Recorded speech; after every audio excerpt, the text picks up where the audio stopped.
깊이가 다른 경제 콘텐츠 3프로TV 오늘 아침 라이브 정용진 이주호 기자입니다. 네, 오늘은 12월 13일이고요. 네. 금요일입니다. 아, 정말 뭐 한 달 같은 한 주가 또 지나가고 있습니다. 네. 이렇게 뭔 일이 많았던 주가 또 근래에 있었나 하는 그러게요. 생각이 또 들긴 합니다. 어떻게 괜찮으셨어요, 우리 이주호 기자는? 저희는 저희대로 돌아갔습니다. 무슨 소리? 저희는 저희대로 돌아갔다는 게 그러니까 무슨 소리야? 저희 팀에서 지금 하고 있는 일은 할 말 없으면 그냥 모르겠다고 그래 그냥. 그래요? 모르겠습니다. 근데 저희 팀에서 진짜 하고 있는 일은 네. 그러면 지금 이 상황은 어찌됐건 시간이 지나면 지나갈 거고 네. 그 다음 우리는 무엇을 봐야 되는지에 대해서 계속 고민을 하고 있거든요. 아, 그래요? 네. 네. 그럴 때 이제 위즈덤 칼리지에 한번 물어보셔도 좋지 좋습니다. 않을까 네. 싶습니다. 자, 오늘 저희 3프로TV 오늘 아침 라이브에서는 어떤 분들이 함께 할까요? 자, 오늘 그 권순우 취재팀장과 함께 뉴스 한번 살펴볼 겁니다. 근데 오늘 아마 그 얘기 좀 나올 것 같아요. 우리나라 수입 물가도 원달러 환율 때문에 올랐고, 네. 네, 그것 때문에 이제 외화부채 많이 갖고 있는 기업들 있잖아요. 음. 외화부채 많이 갖고 있는 기업들은 갑자기 이제 부채가 늘어나는 효과가 있기 아. 때문에 그 부분에 대해서 아마 좀 잠시 후에 좀 짚어주실 거고요. 박병창 이사와 함께 미국 시장, 우리 시장의 움직임 한번 살펴볼 거고, 홍춘욱 대표 오랜만에 나오십니다. 아, 그래서 홍춘욱 대표. 이런 상황을 좀 투자의 시각으로 바라보는 그래서 원달러 환율이 올라가고 그다음에 주가가 내려갔을 때 우리는 어떤 투자 판단해야 되는가에 네. 대한 질문을 좀 드려보도록 하겠습니다. 홍춘욱 대표가 전에 이제 회사 소속이실 때는 네. 많이 좀 말을 조심조심 하셨다가 네. 요즘 뭐 그냥 막 지릅니다. 그래서 홍춘욱 대표의 또 시원시원한 이야기 함께 해보시면 어떨까 싶네요. 네. 과거의 홍춘욱 대표가 아닙니다, 여러분. 자, 그러면 먼저 뉴스부터 살펴봐야죠. 우리 권순우 취재팀장 모셔봅니다. 어서 오십시오. 어서 오세요. 예, 안녕하세요. 3프로TV 권순우 취재팀장입니다. 네, 반갑습니다. 반갑습니다. 네, 와, 그래도 금요일이네요. 오늘이 네. 그러니까 시간은 돌아오네요. 내일이 또 토요일이고, 네. 내일이 또 굉장히 예, 여의도가 뜨거울 것 같습니다. 뜨거울 것 같습니다. 네. 내일로 딱 마무리가 됐으면 좋겠습니다. 마무리가 마무리가 안 되면 네. 월요일 날 또 주식시장이 아니, 힘들. 마무리라기보다는 일단락이겠죠, 그죠? 왜냐하면 이제 그 마무리가 설명되더라도 예, 예. 이후에 일정들이 또 계속 있을 테니까. 근데 불확실성의 마무리는 1차적으로 그게 그렇죠, 맞습니다. 그렇죠. 그러니까 네. 직무가 빨리 정지가 돼야 되기 때문에 네. 예, 그 상황은 맞습니다. 그 3대 그러니까 이 얘기 조금 이따 다시 드릴게요. 예. 네. 일단 뉴욕 마감 상황 살펴보면요. 다우존스는 0.53%가 하락을 했고요. 나스닥은 0.66%가 하락을 했습니다. S&P 500도 0.54% 하락했는데 이게 의외로 물가에 대한 영향이 아예 없진 않아요. 네. 그러니까 우리나라도 그렇고 미국도 그렇고 그 좀 경제를 좀 디테일하게 보시는 분들은 물가가 조금 걱정이 좀 된다라는 네. 얘기를 하시는 분들이 좀 있습니다. 근데 그게 우리나라 같은 경우는 이제 환율의 영향을 좀 받는 게 있고요. 네. 그러니까 원달러 환율이 너무 높으면 물가가 올라가거든요. 그러니까 국내 소비자들 입장에서는 다른 나라 물건 살 때 네. 비싸게 사야 되니까 그렇죠. 거기에 대한 물가에 대한 부담이 좀 있고 미국 같은 경우도 지금 PPI, 그러니까 생산자 물가 지수가 나왔는데 의외로 그러니까 생각보다 강하게 나왔습니다. 네. 이게 3% 전년 동기 대비해서 3% 나왔는데 3%요? 원래 예상치가 2.6%였어요. 차이가 꽤 많이 나네요. 많이 나죠. 네. 그리고 이게 2023년 2월 이후에 가장 가파른 연간 상승률입니다. 네. 그러니까 2023년 2월이면은 물가 엄청 오를 네. 때거든요. 그러니까 네. 이게 생산자 물가 지수가 만만치 않은 수준이에요. 전월 대비로도 0.4%가 올랐는데 예상치는 0.2%였습니다. 그러니까 2배가 오른 거예요. 네. 그러다 보니까 이게 설마 그 이전처럼 완전 높은 물가로 갈 거냐? 라는 것에 대해서까지 우려하는 정도는 아닌데 네. 그러면 금리를 낮출 수 있을 거냐에 대해서는 좀 우려가 있어요. 그래가지고 이제 다음 주에 연준이 25bp 인하를 할 것으로 보이는데 네. 이 PPI가 이렇게 딱 나와버리니까 이게 좀 센데? 과연 낮출 수 있을까? 네. 이런 걱정들이 좀 있고요. 우리나라 같은 경우도 뭐 한국은행 기준금리가 시장에 미치는 영향은 많이 낮아졌습니다만 네. 그럼에도 불구하고 지금 그 우리나라 내수 시장이 워낙 안 좋기 때문에 기준금리를 좀 낮춰야 된다라는 목소리와 그 한국은행도 기준금리를 낮추고 싶어 해요. 네. 그럼 거기서 환율이 어떤 영향을 미칠 것인가가 좀 걱정이 좀 되는 겁니다. 네. 그러니까 결국 환율은 다시 돌아서 내수의 물가의 상승 압력으로 또 작용을 하기 때문에 네. 정말 금리를 낮출 수 있을 것인가에 대한 걱정들이 좀 있습니다. 그래서 오늘 나스닥과 S&P 500 그리고 이제 다우존스가 전반적으로 좀 약세를 보이는 그런 흐름을 보였습니다. 네. 네. 알겠습니다. 자, 그러면 첫 번째 뉴스부터 하나하나 한번 짚어보도록 하겠습니다. 먼저 어떤 뉴스부터 볼까요? 첫 번째 뉴스는 중국 관련한 뉴스를 좀 전해드리겠습니다. 우리가 진짜 중국에 대한 관심이 많이 없습니다. 네. 그러니까 일반인들은 중국에 대한 반감이 굉장히 커요. 저희가 네. 콘텐츠를 해보면은 중국 콘텐츠는 막 하면은 악플이 엄청 많이 달립니다. 네. 네. 그리고 이제 기업인들은 중국의 그 저가 밀어내기에 대해서 굉장히 좀 두려워하면서 언급 자체를 좀 안 하려는 경향이 좀 네. 있습니다. 근데 여전히 우리나라는 중국과의 경제적인 관계가 굉장히 깊고요. 네. 뭐 수출 비중으로 보더라도 뭐 내려와야 2등, 올라가면 1등 여전히 그런 수준을 유지를 하고 있습니다. 그래서 또 한국 주식 왜 안 오르냐라는 것에 대해서 좀 화가 나신 분들이 많을 건데 네. 의외로 중국의 경기가 여전히 한국 경제에는 영향을 많이 줍니다. 그리고 이제 외국인들이 봤을 때는 이제 한국이 중국에다 워낙 많은 물건을 팔고 있는 나라이기 때문에 중국 경기가 안 좋다 그러면은 한국의 경기를 안 좋게 봅니다. 네. 그래서 저 중국 경기에 대해서 우리가 조금 더 좀 볼 필요가 있는데 그 경제 일정 중에 그 내년도 경제 정책 방향을 결정하는 중앙 경제 공작 회의가 중국에서 열렸습니다. 네. 근데 이게 중국의 경제 일정 중에는 가장 큰 경제 일정이라고 할 수 있을 것 같은데요. 이제 중간에 이게 어제 갑자기 그 윤석열 대통령 그 담화 보셨어요? 어제 봤죠. 네. 근데 여기서 갑자기 중국인 연루 간첩 사건 맞아요. 얘기했잖아요. 네. 되게 불쾌감 드러냈다고요. 그러니까 중국에서. 거기서 이제 중국인이 연루된 간첩 사건이 일어나서 그런 간첩 사건을 막기 위해 계엄을 했다 이런 맥락이잖아요. 네네. 중국 입장에서 봤을 때는 네. 그렇죠. 그러니까 깊은 놀라움과 불만을 느낀다. 이게 그 한국 내정에는 논평을 하지 않는다라는 게 지금 중국의 공식적인 입장이었거든요. 근데 갑자기 그 중국 간첩 때문에 뭐 이 계엄을 했다. 뭐 이 얘기를 하니까 중국에서 이제 화들짝 놀래가지고 네. 그 외교부 대변인이 아니 정상적인 경제무역 협력을 먹칠하는 것에 대해서는 단호히 반대한다. 네. 그리고 중한 관계가 건강하고 안정적인 발전에 이롭지 않다. 그리고 중국 사람들은 해외에서 현지 법률 법규를 준수할 것을 중국 정부는 계속적으로 독려를 하고 있고 네. 이게 그 사건은 아직 결론이 좀 안 난 사건으로 알고 이제 우리 계속 소통하고 있었는데 이게 뭔 소리냐. 그러니까 간첩이 뭐 중국 간첩일 수도 있죠. 네. 근데 그게 그 중국 간첩은 아니니까 중국이 간첩은 아니잖아요.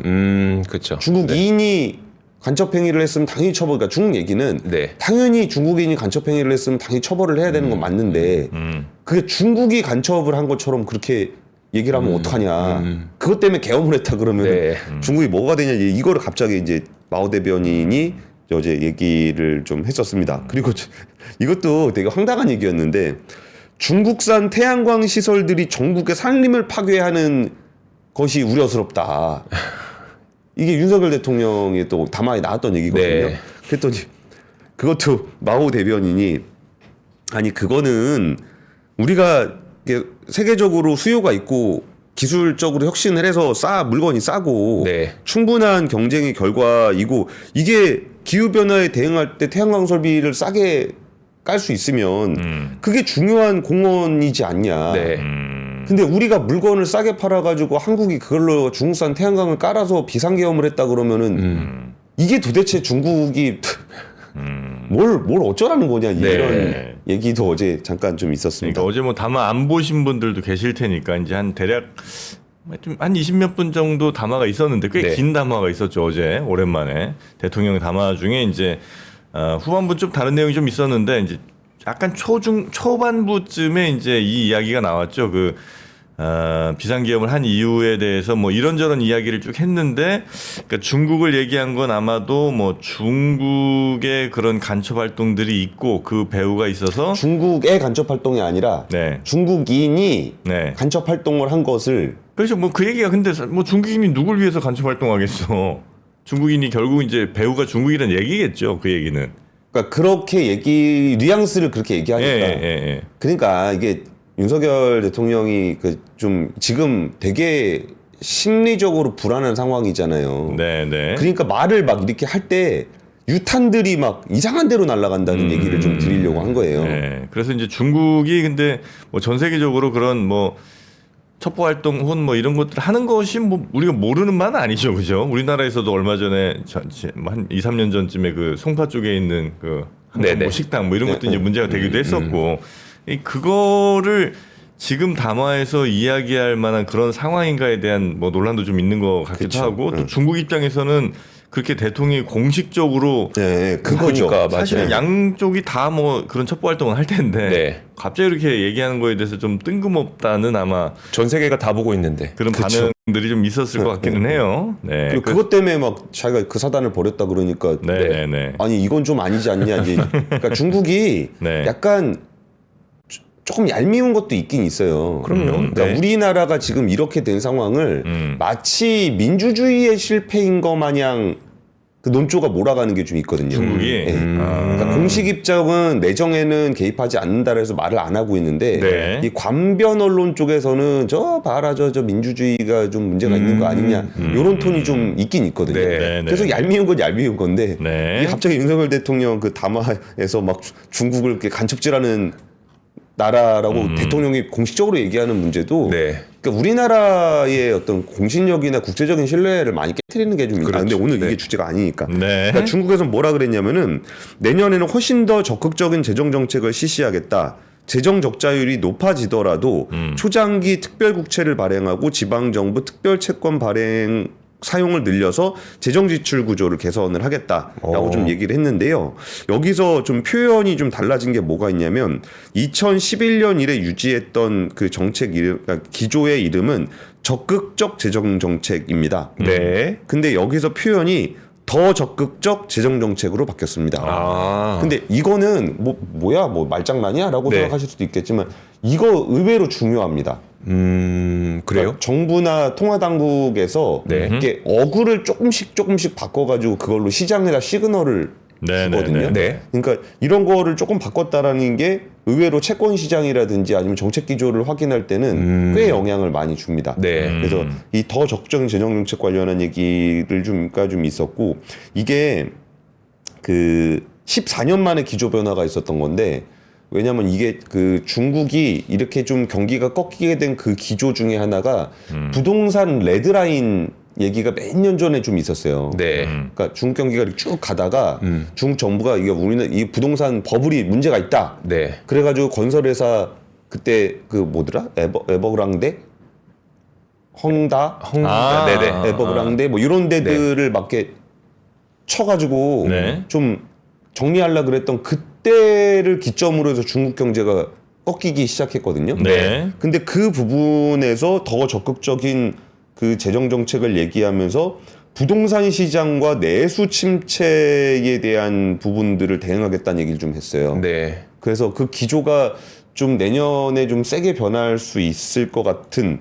근데 물론 여기서 그 전문가들은 그 얘기는 했어요. 그 중국이 재정 정책을 굉장히 이제 그 부양책을 쓴다고 해서 부양에 대해서 너무 기대하지 않아야 한다. 네. 이게 저기서 부양책이라고 얘기하는 거는 정말 침체로 가지 않는 정도 수준에 불과하다. 지금 더 적극적인 재정 정책이라고 표현을 바꿨는데도요? 그럼에도 불구하고 그런 얘기를 하더라고요. 어. 그러니까 뭐 몇 조였죠? 뭐 100조였나? 뭐 네. 제가 잘 숫자가 잘 기억이 안 나는데 뭐 100조 얘기하니까 우리는 우와 100조면 뭐 진짜 부양 아니야? 네. 근데 경제 규모가 우리나라 GDP의 중국이 한 10배 되죠. 그러니까 1인당 GDP는 중국이 훨씬 낮은데 네네. 총 GDP는 우리나라보다 훨씬 크거든요. 그러니까 여기서 부양책 규모만 보고서 중국을 판단하면 안 된다라는 얘기는 하고 있지만 어쨌든 내수나 뭐 이런 쪽 내수나 부동산을 중심으로 굉장히 강력한 부양책을 하겠다라는 네. 게 어제의 큰 방향성이었습니다. 근데 확실히 이렇게 되면은 그 건설 경기가 안 도는 게 가장 큰 문제였었잖아요. 예. 중국의 부동산 시장도 기존에 있는 주택이 안 팔리고 이게 아니라 새로 분양을 안 받고 일단 분양을 안 받는 건 뭐 여러 가지 이유가 있겠습니다만 분양에 내가 소비자가 참가해봐야 나중에 이거 안 지어질 거 뻔한데 뭐하러 분양 참가해도 있었고 실제로 아예 분양을 못하게끔 건설 자체가 불가능해진 것도 있었고 그거 이제 부채 줄인다고. 근데 그런 부분들은 좀 직접적으로 내수에 윤활유가 되지 않나요? 근데 건설 경기라고 하는 거는?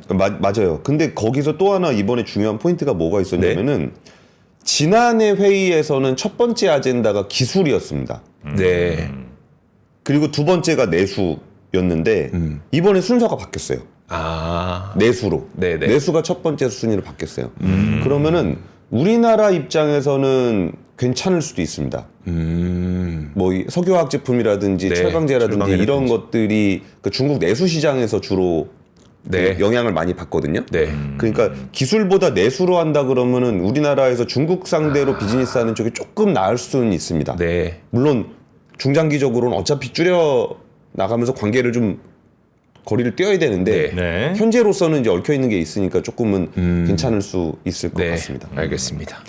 자, 그리고 두 번째 뉴스도 빨리 가보겠습니다. 두 번째 뉴스는 요새 금감원 행보가 진짜 되게 특이하거든요. 네. 아, 금융감독원의 그 이복현 원장이 굉장히 잘 알려진 윤석열의 최측근입니다. 네.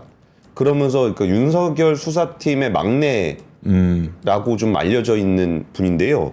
근데 정확하게 따지면 그분은 막내는 아닙니다. 왜냐하면 원래 좌동훈, 우복현 뭐 이런 식의 표현을 많이 썼거든요. 네. 근데 그 이복현 원장이 72년생이고 한동훈 대표가 73년생이에요. 그 이복현 원장은 그렇게 별로 좋아하지 않습니다. 막내라는 네. 표현. 자기는 막내 아니다. 네. 근데 어쨌든 그런 분인데 최근에 부서장 75명 중에 74명을 교체를 했어요. 네. 임기가 얼마 안 남았는데 왜 75명 중에 74명을 교체하냐? 전원했네, 전원. 한 명 금융안전국장 빼고 다 했습니다. 네. 와. 그래가지고 저분 임기가 언제까지 될 거라고 생각하고 바꾸셨을까? 네. 라는 게 좀 있었고 어제 또 나왔던 보도 중에 뭐가 있었냐면은 그냥 한번 같이 보시죠. 그냥 이복현 치면 뉴스에 제일 많이 나오는 게 이거 얘기인데 네. 탄핵이 났다. 우리 경제에는 탄핵을 통해서 불확실성을 제거할 필요가 있다. 네. 뭐 그래가지고 이 기사가 처음에 나왔을 때 그러면 탄핵을 해야 된다는 얘기냐? 당신은 윤석열 최측근인데 탄핵을 이 맞다라고 얘기하고 있는 거냐? 네. 라고 해서 기자들이 막 질의를 하고서 해명 자료가 나왔습니다. 네. 그 표현 그대로다. 해명 그게 해명 해명이 자료였습니다. 그래가지고 이게 지금 금융권에서는 굉장히 회자되고 있는 얘기입니다. 네. 그런 가운데 어제 금융감독원장이 어제 또 이제 PF들을 불러다가 네. PF들이라 그러면은 뭐 다들 아시는 MBK 파트너스를 비롯해서 뭐 한행컴퍼니, IMM 이런 P들을 불러가지고 12개가 참석을 했는데 네. 여기서 그 금산분리 원칙에 대한 이야기를 했습니다. 근데 금산분리 원칙이라는 게 우리나라에서는 어떤 구조로 돼 있냐면은 네. 산업자본이 금융회사를 지배하는 것을 얘기합니다. 그렇죠. 그래가지고 예를 들어서 뭐 삼성이 은행을 사서 네. 은행 대출을 삼성이 땡겨간다거나 막 이런 거를 얘기하는 겁니다. 네. 우리나라의 금산분리는 그래요.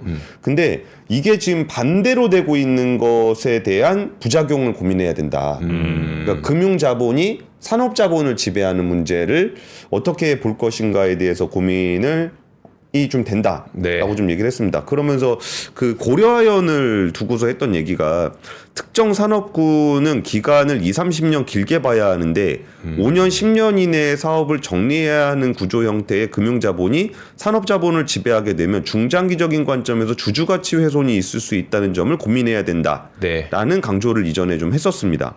그리고서 이번에 좀 불러가지고 이 얘기를 그 PF들을 불러서 얘기를 좀 했던 건데요. 네. 그러다 보니까 이게 조금 묘한 상황이 됐어요. 그러니까 원래는 이제 금산분리는 예전에 뭐 삼성 같은 큰 기업이 뭐 은행 같은 거 하나 갖고 막 장난치면 어떡하냐, 자기네 무슨 계열사들의 여기 대출해주고 뭐 이런 것 때문에 이제 금산분리를 원래 이제 시킨 거잖아요. 그쵸. 근데 이제 지금은 이복현 금감원장은 걱정해야 될 게 그 상황이 아니고 오히려 금융자본들이 기업들을 막 사냥하는 뭐 이런 거에 대해서 이제 금산분리 얘기를 아마 하는 모양이군요. 그렇죠. 네. 그래가지고 이제 금감원에서는 약간은 좀 수습하고 있는 분위기긴 합니다. 이게 네. 이게 뭐 특별히 뭐를 조치하려는 상황은 아니고 일단 화두를 좀 던진 정도다. 네. 뭐 안건이나 일정을 두고서 진행한 거 아니다 이렇게 얘기하고 있는데 이 부분이 그 주주 행동들 입장에서는 굉장히 반대되는 얘기입니다.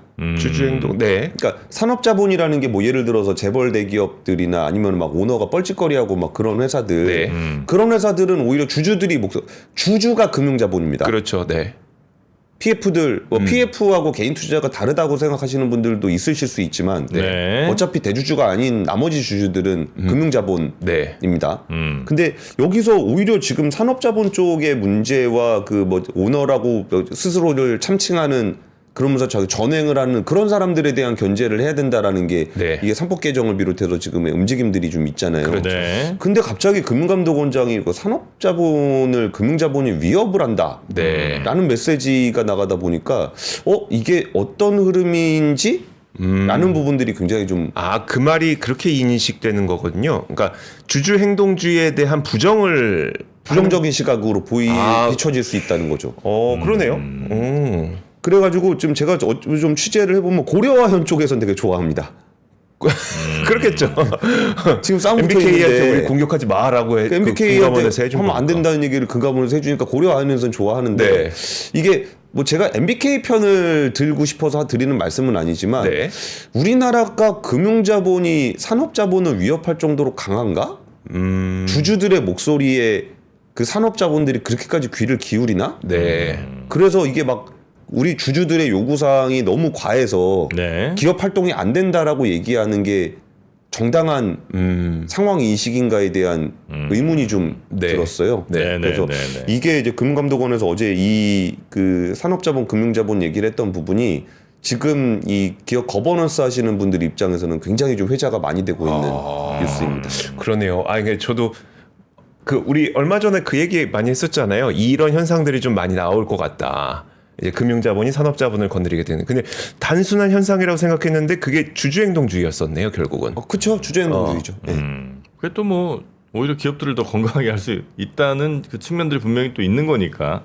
여튼 이제 이복현 금감원장이 그런 화두를 던졌다 예. 정도로 두 번째 뉴스 마무리하고요. 네. 세 번째 뉴스는 어떤 뉴스입니까? 세 번째 뉴스는 이제 환율이 자꾸 오르는데 뭐 그런 생각이 좀 들었어요. 이게 아니 환율이 약한 게 현실이라면 네. 우리가 이 현실을 받아들여야지 이 환율이 약한 거를 방어하겠다고 지금 외환보유고를 계속 쓰고 있거든요. 네. 그리고 되게 걱정도 되게 많이 하고 뭐 그러는데 우리가 지금 이제 해외 자산이 꼭 외환보유고가 아니더라도 개인이나 기업이 가지고 있는 해외 자산이 엄청 많아요.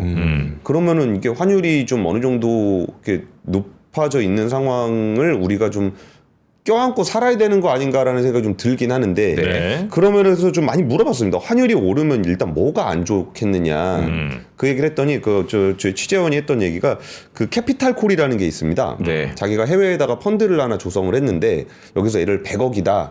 100억이라 그러면 안 되죠. 얼마? 1000만 달러? 네. 그러니까 1000만 달러다. 그렇게 이제 조성을 해놓으면 캐피탈콜이라는 게 저 투자할 거니까 돈 보내세요. 그럼 돈을 보내야 돼요. 네. 네. 그러면 그가 그걸 투자를 하는 겁니다. 네. 근데 1000만 달러라고 그러면 예전에 그 계약을 맺었을 때는 120억이었다는 거예요. 근데 지금은 140억을 줘야 된다는 거예요. 네. 그렇죠, 그렇죠. 네, 그래가지고 환율 오르는 게 되게 부담스럽다 그런 얘기를 좀 하고 있었는데 이 한국경제신문에서 그 외화부채 관련한 그러니까 환율이 오르게 되면 어떤 부담이 생기는가에 대한 얘기를 했는데 이게 이번 주의 환율입니다. 정말 변동성 크죠. 아이고. 네. 그냥 널뛰기를 그냥 이렇게 좀 하고 있는 상황입니다. 한국은행에 따르면은 일단 금융권과 기업의 대외 채무가 614조 원이라고 합니다. 지난해 말에 비해서 13조 9천억 원이 늘었는데요. 해외에 빚이 많은 기업들 같은 경우는 지금 갚아야 되는 상환 부담이 굉장히 커졌기 때문에 여기서 좀 부담이 좀 된다는 건데 거기서 LG화학 얘기를 좀 했습니다. 네. 원재료의 수입 의존도가 높은 회사. 그런 그렇죠. 회사들이 좀 네. 부담스러울 건데 원달러 환율이 10% 상승하면 순이익이 5,919억 원 가량 감소하는 것으로 추산이 된다. LG화학의 3분기 영업이익이 4,984억 원입니다. 네. 그냥 분기 영업이익보다 훨씬 더 큰 돈이 환율 10% 상승하면 사라진다. 네, 네. 라고 보시면 되고요. 아시아나항공 같은 경우도 10%가 상승하면 순이익이 3,600억이 사라지고 네. SK이노 같은 경우도 2,800억이 사라진다라는 얘기를 좀 하고 있습니다. 그래서 이게 그 수출 기업들 같은 경우도 그러니까 수출 기업들은 사실 유리하긴 하거든요. 네. 근데 이게 조금 우리나라의 경상수지 흑자 요인들을 좀 바꾸다 보니까 환율이 많이 오르는 게 해외에서 조달하는 원재료를 들여와서 재가공하는 수출들이 좀 많다 보니까 환율이 올라가면은 네. 무조건 유리한 것도 아니더라. 네. 라는 얘기들을 좀 하고 있습니다. 그래서 해외에서 물건을 사는 비중이 높은 기업들 같은 경우는 환율에 좀 악영향을 받는 게 있고, 네. 그리고 해외 빚이 많은 기업들 같은 경우는 좀 이 그 환율이 올라갔을 때 부담이 있다. 네. 이거를 그냥 딱 찍어서 말씀을 드리면은 그 유류비, 항공기 리스료 이런 거를 항공사들이 달러로 냅니다. 그렇겠죠. 네. 그래가지고 환율이 올라가면 항공사들이 별로 안 좋습니다. 네. 그게 하나 있고 원유 나프타 같이 이제 우리나라에서 만들 수 없는 네. 그런 제품들을 다루는 정유화학 업체들은 외화빚이 많고 네. 원재료의 수출 비중이 좀 높습니다. 그래서 투자하실 때 근데 제가 그때 현대차 분들하고 얘기할 때는 그 환율 높은 게 괜찮다고 하더라고요. 그래요?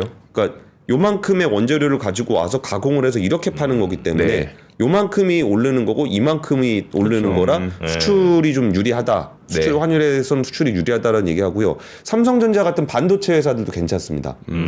어차피 뭐 웨퍼 받아와가지고 이만큼 부가가치 붙여서 파는 거니까 네, 괜찮은데 네. 이게 원재료 비중이 높은 정유화학 업체라든지 아니면 달러 빚이 많은 항공업체들 네, 이런 데는 좀 안 좋고 하니까 이 환율과 관련해서도 좀 투자하실 때 그 참고를 하시면 좋을 것 같습니다. 네. 저는 며칠 전에 이제 그 제약기업과 좀 이야기를 나누다가 무슨 얘기를 들었냐면, 그러니까 너무나도 이론적인 거고 너무나도 당연한 건데 생각하지 못했던 것 가운데 하나가, 우리가 그동안 제약 바이오 기업들이 신약 개발을 하는 건 너무 리스크가 크다 보니까 그렇지 않고 리스크를 좀 피하는 기업들은 대부분 해외에 있는 약품을 사다가 이제 우리나라에 있는 그 저기 환자들에게 그러니까 제공하는 그런 그 사업 구조를 갖고 있었단 말이에요. 리스크는 없는데 네. 여기서 이제 리스크가 생겨버리게 된다는 거죠. 그러니까 해외 약품을 비싸게 사와서 국내엔 싸게 팔아야 되잖아요. 원화 가치가 너무 떨어지게 되다 보니까 그런 기업들은 제약바이오 특히 이제 제약사 중에서도 좀 외환 그 원화 약세의 영향을 좀 직격탄을 받을 수 있다. 네. 그래서 이제